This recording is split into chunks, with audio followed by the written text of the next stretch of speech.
Middle class family के लिए भविष्य के गोल को अचीव करने के लिए अचानक से एक मुश्त पैसा इकट्ठा करना बहुत मुश्किल हो जाता है। इसीलिए रिटेल इन्वेस्टर्स को ये सजेशन दी जाती है कि आप आज से ही अपने भविष्य के प्लानिंग को लेकर के सचेत हो जाइए और आज से ही निवेश करना शुरू कर दीजिए।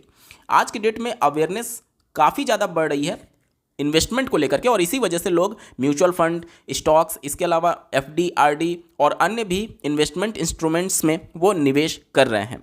लेकिन जब भी हम निवेश करते हैं 10 साल, 15 साल, 20 साल के लिए, क्योंकि हमारा गोल आज से 10 साल, 15 साल, 20 साल, 25 साल के बाद ही आएगा। जैसे कि अगर आप 30 से 40 एज के बीच में हैं तो आपका गोल क्या हो सकता है? आप हो सकता है घर लेने के लिए पैसे इकट्ठा कर रहे हो, गाड़ी लेने के लिए पैसे इकट्ठा कर रहे हो, बच्चे के हायर एजुकेशन के लिए, बच्चे की शादी के लिए, अपने रिटायरमेंट को प्लान करने के लिए। तो ये सारे लॉन्ग टर्म के गोल हैं। तो इन सभी गोल्स को अचीव करने के लिए हमें मोटे पैसे की जरूरत पड़ती है, जो कि आज से ही थोड़ा थोड़ा अमाउंट निवेश करके बाद में भविष्य में अचीव किया जा सकता है। तो आज जो हम पैसे निवेश कर रहे हैं वो कल को जाकर के करोड़ों में कन्वर्ट हो सकते हैं, और जब हम पैसे निकालेंगे तो उस पर हमारी टैक्स लायबिलिटी भी लाखों में बनेगी, और अगर आपका कॉर्पस और बड़ा हुआ तो आपकी टैक्स लायबिलिटी करोड़ों में भी बन सकती है। अब ये जो टैक्स लायबिलिटी है उसको बचाने के लिए या फिर उस लायबिलिटी को कम करने के लिए लोग क्या करते हैं कि अपना जो इन्वेस्टमेंट है वो अपने बच्चों के नाम से और अपनी वाइफ के नाम से भी करने लगते हैं। क्यों? क्योंकि हमारे मन में ये परसेप्शन बना हुआ है कि अगर हमने अपने बिहार पर टोटल इन्वेस्टमेंट किया तो भविष्य में जाकर के अगर ये करोड़ों का कॉर्पस बनता है तो टोटल टैक्स लायबिलिटी हमारे ऊपर बनेगी। लेकिन अगर वही इन्वेस्टमेंट को हमने अपने फैमिली मेंबर्स में बांट दिया, जैसे कि मान लीजिए हमारे आपके घर में मान लीजिए बच्चे हैं, वाइफ हैं, तो बच्चे के बिहार पर इन्वेस्टमेंट कर दिया गया, वाइफ के बिहार पर इन्वेस्टमेंट कर दिया गया, तो जब वो अपने अकाउंट से बाद में रिडीम करेंगे तो उन पर टैक्स लायबिलिटी बनेगा। इस तरीके से टैक्स लायबिलिटी जो था वो पहले 1% पर बन रहा था, अब ये 3% पर डिवाइड हो गया। तो क्या ये एक लीगल प्रैक्टिस है? अगर लीगल प्रैक्टिस है तो स्टूडेंट मतलब बच्चे के बिहार पर जो निवेश किया जा रहा है, अगर वो स्टूडेंट है या फिर वाइफ के बिहार पर जो निवेश किया जा रहा है जो कि एक हाउस वाइफ है, मतलब कि कोई भी सोर्स ऑफ इनकम नहीं है, ना तो बच्चे का ना तो वाइफ का, तो उस कंडीशन में इनकम टैक्स एक्ट क्या कहता है, साथ ही साथ इन सभी चीज़ों को लीगल तरीके से, ताकि भविष्य में जाकर के आपको इनकम टैक्स का नोटिस ना आ जाए, किस तरीके से करना चाहिए प्लान, इसके रिगार्डिंग इस वीडियो में डिटेल में बात करेंगे। और ये वीडियो डेडिकेटेड है एक प्रश्न पर जो कि पूछा गया सर के द्वारा, आप अपने स्क्रीन पर देख पा रहे होंगे। ये डायरेक्टली शेयर्स में और म्यूचुअल फंड में निवेश करते हैं अपने बच्चे के बिहार पर। इनका जो बेटा है वो एक छात्र है, और इनका प्रश्न ये है कि क्या उस बच्चे के लिए आईटीआर फाइल करना कंपलसरी है। साथ ही साथ उनका इनकम प्रूफ क्या शो करेंगे, क्योंकि कोई भी उनका इनकम प्रूफ नहीं है, और ये अपनी जो इनकम है उसके बिहार पर अपने बच्चे के बिहार से वो निवेश कर रहे हैं। अब ये बच्चा भी हो सकता है, वाइफ भी हो सकता है, अलग अलग केसेस में, ठीक है। तो इन सबके रिगार्डिंग डिटेल में बात करेंगे, अंत तक जरूर जुड़े रहिएगा, बहुत इंफॉर्मेटिव वीडियो होने वाला है। नमस्कार दोस्तों, मेरा नाम है नीरज, आप देख रहे हैं फिनोबिट यूट्यूब चैनल। अगर आप इस चैनल पर पहली बार विजिट कर रहे हैं तो इसको सब्सक्राइब करते हुए बेल आइकन को प्रेस करना ना भूलें।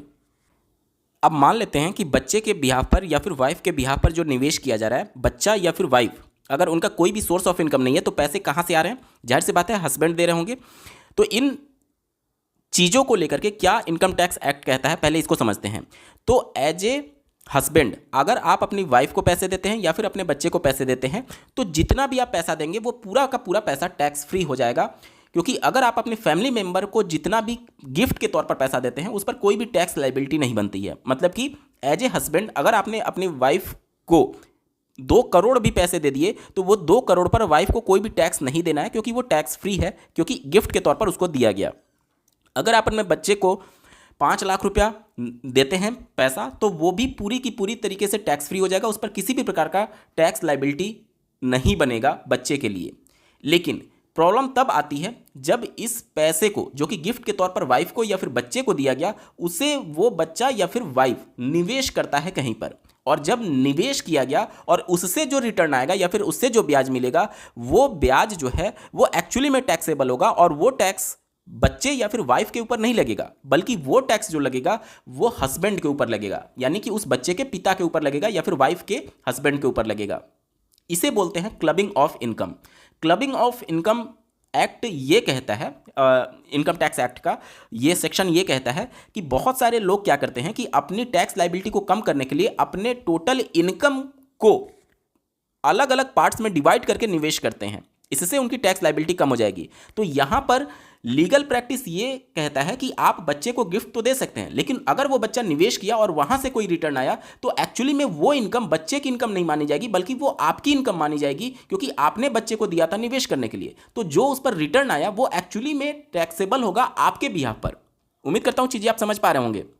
यानी कि ऐसे समझिए, मान लीजिए कि ये एक पिता है और इसने अपने बच्चे को दिया 10 लाख रुपए। तो ये 10 लाख रुपया अगर ये कहीं खर्च कर देता है ये बच्चा, तो इस पर टैक्स लायबिलिटी नहीं बनेगी, 0 रुपया टैक्स इस पर देना पड़ेगा बच्चे को, कोई भी टैक्स नहीं बनेगा, क्योंकि गिफ्ट के तौर पर पिता ने दिया था बच्चे को। लेकिन अगर यही बच्चा इस 10 लाख को कहीं निवेश कर देता है और ये बढ़ करके 20 लाख हो गया, तो यहां पर टोटल इनको अर्निंग कितना हो गया, 10 लाख हो गया। तो ये जो 10 लाख हो गया ये पूरी तरीके से टैक्सेबल होगा, और ये जो टैक्सेबल होगा ये सन के बिहाफ पर नहीं होगा, बल्कि ये क्लबिंग ऑफ इनकम के तहत उनके पिता पर जाएगा, क्योंकि ये पैसा जो आया था 10 लाख रुपया इसको निवेश करने के लिए इसके पिता ने दिया था, और बच्चे ने निवेश करके 10 लाख का 20 लाख हो गया। तो जो यहाँ पर रिटर्न बना 10 लाख वो टैक्सेबल होगा उस बच्चे के पिता के ऊपर। ठीक है, इसी को बोलते हैं क्लबिंग ऑफ इनकम। इसी तरीके से अगर आप अपने वाइफ को पैसे देते हैं और अगर वाइफ भी उस पैसे को कहीं खर्च कर देती है, तब तो कोई टैक्स लायबिलिटी नहीं बनेगा, क्योंकि वो गिफ्ट के तौर पर दिया गया था। लेकिन अगर वाइफ ने कहीं पर उसे निवेश किया और उस निवेश से कहीं से भी अर्निंग आ रही है, तो वो जो अर्निंग है वो पूरी तरीके से टैक्सेबल होगा, और वो वाइफ के बिहाफ पर टैक्सेबल नहीं होगा, बल्कि क्लबिंग ऑफ इनकम के तहत उनके हस्बैंड के ऊपर वो टैक्स लायबिलिटी बनेगी। यहां तक क्लियर हो गया। चलिए अब आते हैं आपके दूसरे प्रश्न पर कि क्या बच्चे के लिए ये ITR फाइल करना जरूरी है। देखिए, जो पैसा आपने गिफ्ट के तौर पर दिया, तो गिफ्ट के तौर पर दिए गए पैसे पर किसी भी प्रकार की टैक्स लायबिलिटी नहीं है, तो आप ITR फाइल करें या ना करें कोई प्रॉब्लम नहीं है। लेकिन अगर बेसिक एग्जाम्प्ट लिमिट जो 3 लाख है, अभी जो करंट फाइनेंशियल ईयर चल रहा है, अगले फाइनेंशियल ईयर में ये जो लिमिट है बेसिक एग्जाम्प्ट लिमिट वो बढ़ा करके 4 लाख कर दिया गया है, जो कि 1 अप्रैल 2025 से लेकर के 31 मार्च 2026 तक चलने वाला है सेशन। तो इसके लिए 4 लाख हो गया है। ठीक है, अभी के करंट के हिसाब से ये 3 लाख है बेसिक एग्जाम्प्ट लिमिट। तो अगर आपकी बेसिक एग्जाम्प्ट लिमिट के बराबर अगर आप किसी को गिफ्ट देते हैं, अपने बच्चे को या फिर अपनी वाइफ को, तो आप ITR फाइल करें या ना करें कोई प्रॉब्लम नहीं है। उससे उसके बराबर या फिर उससे कम देते हैं तो, लेकिन उससे ज़्यादा देते हैं तो आपको ITR फाइल कर देना चाहिए, क्योंकि बड़ा अमाउंट कहाँ से आ रहा है, इनकम टैक्स कभी भी आपको नोटिस भेज करके प्रश्न पूछ सकता है। अगर आपने पहले से इसको ITR फाइल करके डिस्क्लोज किया होगा तो इनकम टैक्स डिपार्टमेंट को वो चीज़ें दिखा सकते हैं कि मैंने ITR में इसको शो किया था। ठीक है, तो वहाँ पर आप जो एग्जम्प्ट इनकम होती है उसमें गिफ्ट के तौर पर दिखा सकते हैं कि मुझे मेरे पिता से या फिर मुझे मेरे हस्बैंड से इतना रुपया गिफ्ट के तौर पर मिला था, और वो अमाउंट पूरी तरीके से टैक्स फ्री हो जाएगा, क्योंकि एग्जम्प्ट होता है फैमिली से मिला हुआ पैसा। यहां तक क्लियर हो गया। इसके अलावा अगर बच्चा जो है, ध्यान से सुनिएगा, अगर बच्चा माइनर है, माइनर कहने का मतलब कि बच्चे की एज 18 साल से कम है, अगर बच्चे की एज 18 साल से कम है, बच्चा में डॉटर भी आएगी और सन भी आएगा। अगर बच्चे की एज 18 साल से कम है तो जो भी पैसा निवेश किया गया बच्चे की बिहाफ पर वो पूरी तरीके से टैक्सेबल होता है उसके पिता के ऊपर।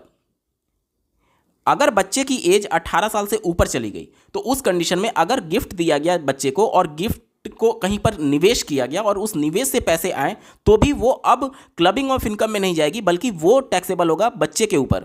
उम्मीद करता हूं आप चीज़ों को समझ पा रहे होंगे। ठीक है, कहने का मतलब कि अगर आपका बच्चा मेजर हो गया है, मतलब कि 18 साल से ऊपर उनकी आयु चली गई है, तो उनको अगर आप पैसे देते हैं और वो कहीं पर निवेश किया गया, तो वो निवेश से जो रिटर्न आएगा वो अब टैक्स लायबिलिटी बच्चे के ऊपर बनेगी। लेकिन अगर बच्चा 18 साल से कम है और उसके बिहाफ पर निवेश किया गया, तो जो भी रिटर्न बनेगा उसकी टैक्स लायबिलिटी पिता की बनेगी। अब आपके मन में सवाल आएगा कि मान लीजिए कि कोई एक बच्चा है जो कि इस समय 10 साल का है और इनके बिहाफ पर इनके पिता जो हैं वो निवेश कर रहे हैं, और भविष्य में जाकर के मान लीजिए 20 साल बाद जब बच्चे की आयु 30 साल की हो जाएगी, तब तो वो मेजर में हो जाएगा, और अगर उस समय पैसे निकाले गए तो क्या ये बच्चे की टैक्स लायबिलिटी बनेगी या फिर पिता की? तो यहाँ पर मैं बता दूं कि ये टैक्स लायबिलिटी पिता की बनेगी, भले मेजर क्यों ना हो जाए। क्यों? क्योंकि आपने पैसे कब दिए थे निवेश करने के लिए?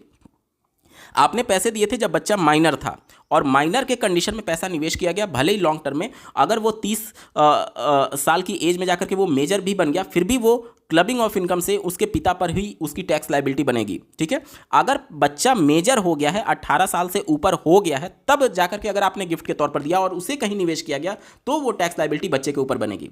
इसके साथ ही साथ अगर आप अपनी टैक्स लायबिलिटी को कम ही करना चाहते हैं लीगल प्रैक्टिस के थ्रू, तो आप अपने बच्चे बच्ची या फिर वाइफ के नाम पर इन्वेस्टमेंट ना करिए। अगर आप चाहें तो आप इन्वेस्टमेंट अपने पिता के नाम से, मतलब कि अगर कोई बच्चा है, देखिए ये तो पिता हो गए और इनका ये बच्चा हो गया, और ये पिता के पिता मतलब कि ग्रैंडफादर, तो ग्रैंडफादर को अगर आप पैसे देते हैं और अगर वो निवेश करते हैं तो उन पर टैक्स लायबिलिटी बनेगी ग्रैंडफादर के ऊपर। और अगर आप अपनी माता को पैसे देते हैं गिफ्ट के तौर पर तो उस पर तो कोई भी इनकम टैक्स नहीं है। लेकिन अगर वो गिफ्ट कहीं पर निवेश किया गया और निवेश करने के बाद से अगर कोई रिटर्न बना तो उस पर टैक्स लायबिलिटी ग्रैंड मदर की बनेगी। तो अगर लीगल तरीके से आप क्लबिंग ऑफ इनकम से बचना चाहते हैं तो आप जो निवेश है अपने बच्चे या फिर अपनी वाइफ के नाम पर ना करके अपने मतलब कि अपने पिता और अपनी माता के बियाह पर करेंगे तो वो क्लबिंग ऑफ इनकम में नहीं आएगा। उम्मीद करता हूं यहां तक चीज़ें आप समझ पा रहे होंगे। ठीक है, एक और प्रश्न पूछा गया था कि जब सोर्स ऑफ इनकम नहीं है वाइफ का या फिर बच्चे का तो वहां पर कैसे दिखाया जाएगा।